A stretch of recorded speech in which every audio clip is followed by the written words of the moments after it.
This week on Christian World News, on Palm Sunday, explosions rocked this Ukrainian church, taking the lives of 3 members. The next week, the faithful Christians were back in the pews, praising God. Plus, the untold travesty of the war in Ukraine. Thousands of children stolen by the Russians and taken from their homeland.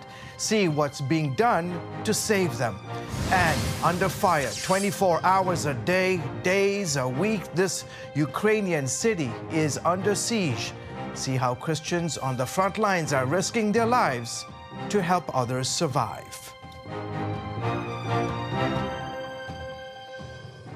Hello, everyone. Welcome to the special edition of Christian World News. I'm George Thomas, and I am joined by my fearless colleague, John Jessup, who is the news anchor of CBN 700 Club, as well as our program Faith Nation from our nation's capital. It is great to have you here. What an honor. George, it is a privilege for me to sit beside you. Thank you, sir. It's a privilege and honor to have you. Likewise. Today, we're telling the stories of the church in Ukraine. John, you've had an extraordinary opportunity to cover this story from multiple angles. Tell us about it. That's right, George. You as well, and we both know evangelicals in Ukraine are reaching out to the church in America to tell their stories, to both generate and build support. Not long ago, I spoke with a pastor who came to our Washington, D.C. bureau and shared his story about an attack that struck particularly close to home. This is my grandfather's youngest grandson. Like any grandfather, Pastor Mikola beams when talking about his grandchildren. For his oldest, Daniela, the feeling's mutual. You must be very proud. Yeah.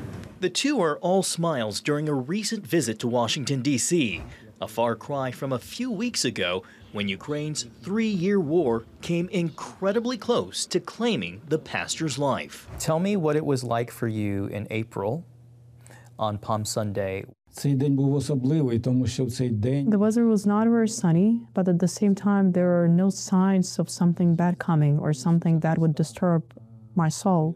Pastor Mikola, who knew from childhood he wanted to follow God's call, was in the middle of his sermon when all of a sudden an explosion literally rocked his church. Through an interpreter, Pastor Mikola said his only focus was keeping everyone calm. Did you see in the faces of your congregants fear? Did you see panic? Did people immediately start praying? Some people were completely afraid. Some people were trying to stay calm. Moments later, a second explosion shattered windows. That's when he ordered everyone to take cover in the church basement. Outside, chaos reigned in the streets of Suma in northeast Ukraine, where 2 Russian ballistic missiles killed 35 people at the start of Holy Week, including this family of 3 on their way to a Palm Sunday service. Pastor Mikola marvels that only 2 people in his building were slightly hurt, considering one of the missiles struck just 100 meters from his Light of the Gospel church. This video shows the extent of the damage. While waiting for the all clear, his congregation did what it knows best. First singing, praying. They were thanking God for being alive. The following Sunday, they opened the church for worship and celebrated the resurrection with a renewed appreciation for life. Pastor Mikola is in the United States visiting his family and sharing his story, saying the only path to peace is by turning to God. We should note that the same day we sat down for this interview, his hometown was hit again by Moscow in retaliation for Ukrainian drone strike targeting Russian military bases and bombers. While he's still hopeful, it serves as a reminder that this chapter of the story is far from over. Wow. John, as you mentioned, Ukrainian pastors like this are coming to the United States to tell their stories. Give us a little background about, why they're doing this and what's the strategy behind it. Yeah, it's really an important strategy. They're trying to essentially connect the body of Christ and break through barriers. And the barriers are no longer about geography and time zones. It's really about, in this age of technology and this age of social media, it's about disinformation and misinformation. So what they're trying to do is connect the global body of Christ to tell their stories and remind the church that we're fellow believers and we're called to pray for the persecuted church, which, George, you well know that we've reported under this particular phase of the war in the last 3.5 years, evangelical Christians have suffered at the hands of the Russian army, persecution, sometimes even death. And one of the places these pastors are taking that message is the halls of Congress. Are they having success there? It is interesting. They're not only meeting with evangelical churches and church leaders, they're meeting with evangelical lawmakers, one of which is Speaker Mike Johnson. Now, you may recall last spring, after Mike Johnson was selected as the Speaker of the House, he went from someone who really opposed funding the Ukrainian war effort to doing a dramatic turnaround. And that turnaround was the result of meeting with evangelical Christians who shared their stories. It was so effective that he put his speakership on the line and decided, yes, we need to fund the Ukraine war effort because it's the right thing to do. He was very, very pivotal on all of this. Absolutely. Right? It would not have happened if he chose differently. Exactly. One of the folks you had a chance to meet and interview in the process of doing this story was the president of Ukraine, President Zelensky. I'm curious, what did he say about the support coming from Ukrainian and U.S. evangelicals? Yeah, we would not have been there if it weren't for the group that lobbied all these evangelical leaders, both on Capitol Hill and churches. You know, President Zelensky is very aware that Ukraine would not stand today. They would not have the ability to withstand Russian attacks if it weren't for not just the military, not just political support, but the support of the evangelical church. Yeah, absolutely. Very, very critical base for him.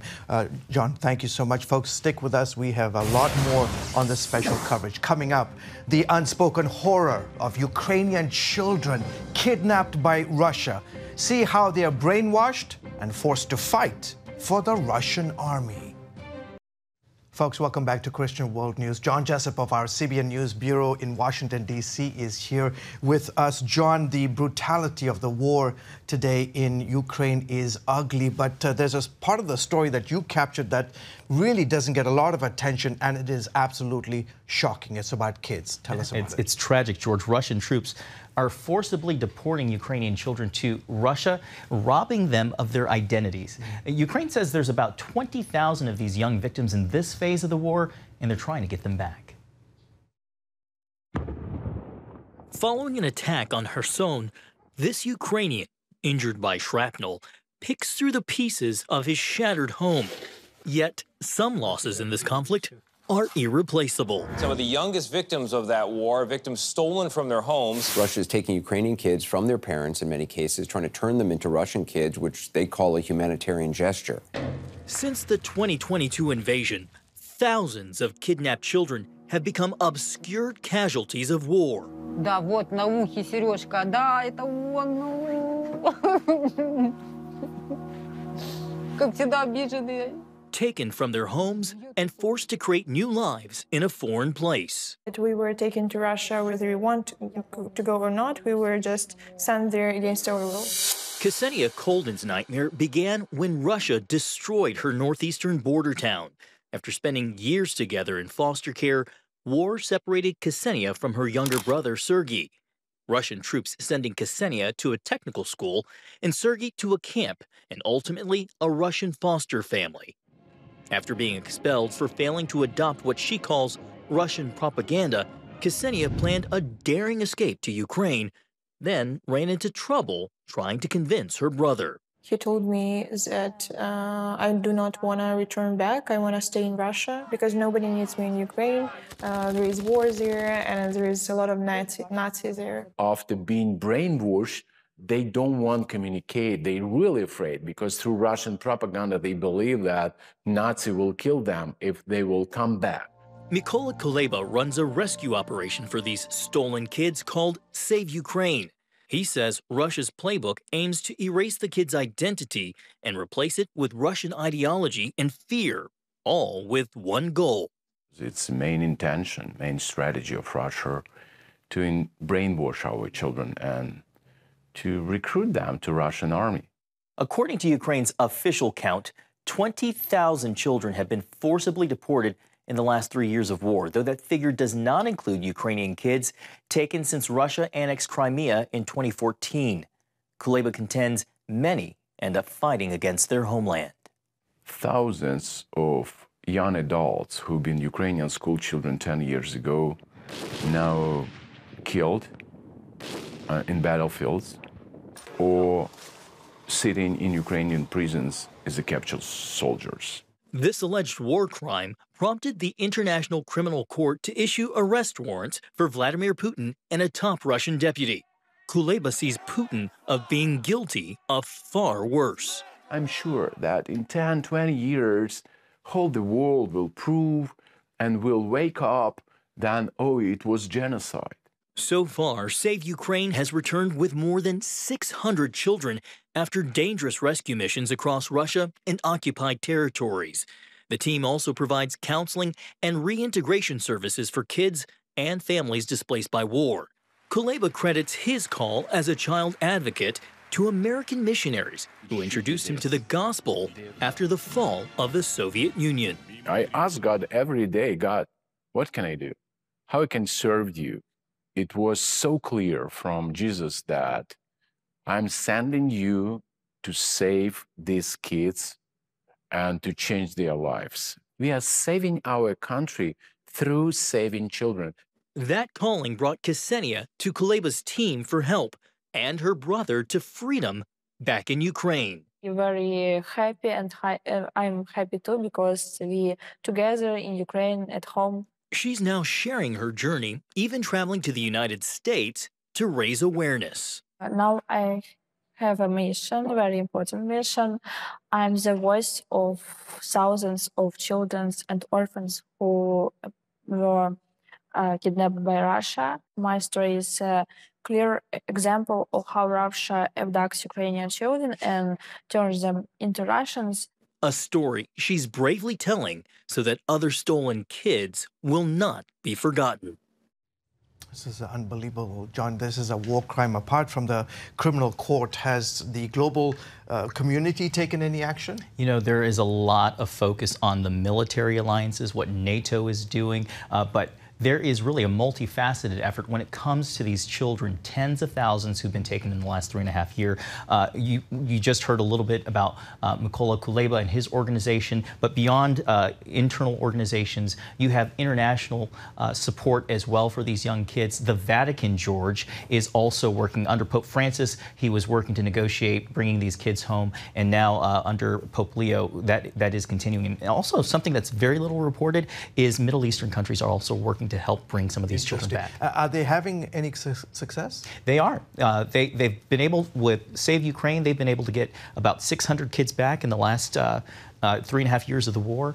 And with Ukraine, the government, they've been able to bring back 1,000 kids. Real quickly, tell us about those who have come back. What do they face, and how's the sort of reintegration and counseling going? Yeah, you know, that's the hard part. You just heard Mykola Kuleba say that really the overall goal of Russia in taking these kids is military conscription to fight in the Russian army against their Ukrainian brothers and sisters. So it's as he said, brainwashing. Those are his words, and it takes a lot. It's emotional counseling support, it's spiritual support, which his organization, Save Ukraine, is able to provide. Not only these practical physical needs with a home, with counselors, but also speaking to their spiritual needs by praying over them and connecting them with mentors and families that can love on these kids and help them get reintegrated back into Ukrainian society. Yeah, beautiful. Great. I'm so glad that you did that story.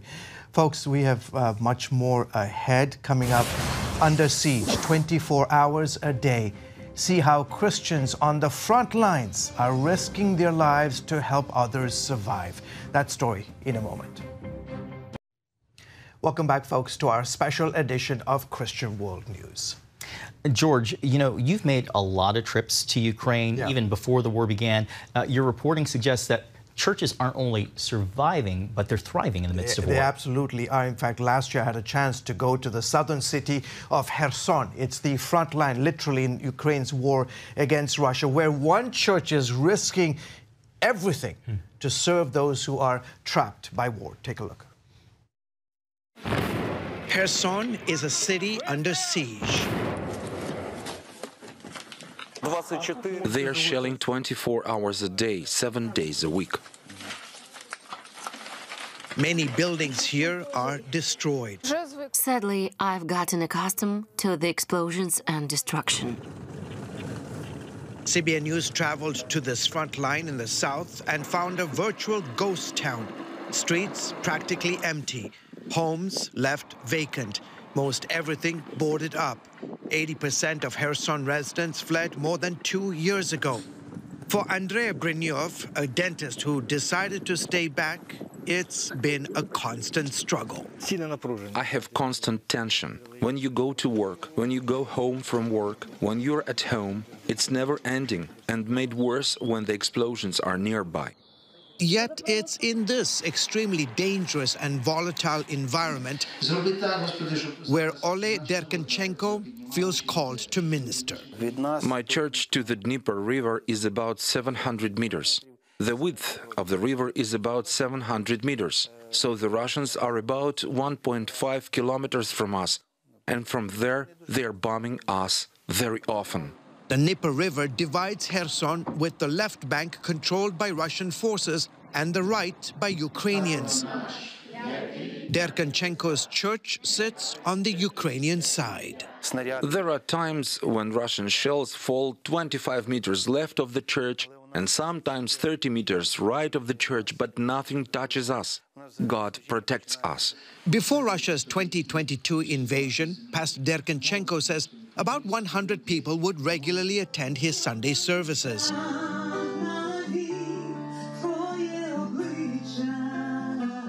Today, in the middle of a raging war and less than a mile from Russian forces, his church is overflowing. Since Christmas of 2022, around 500 people, sometimes as many as 700 people, attend the church. We have a full yard of people on Sundays. Kherson has seen it all: invasion, occupation, and liberation. And now, despite the danger of Russian forces possibly crossing the Dnieper River to retake Kherson, the church doors remain open. 2 years after the war started here in Ukraine, the church is thriving. This used to be an evangelical church, completely destroyed. A bomb fell on top.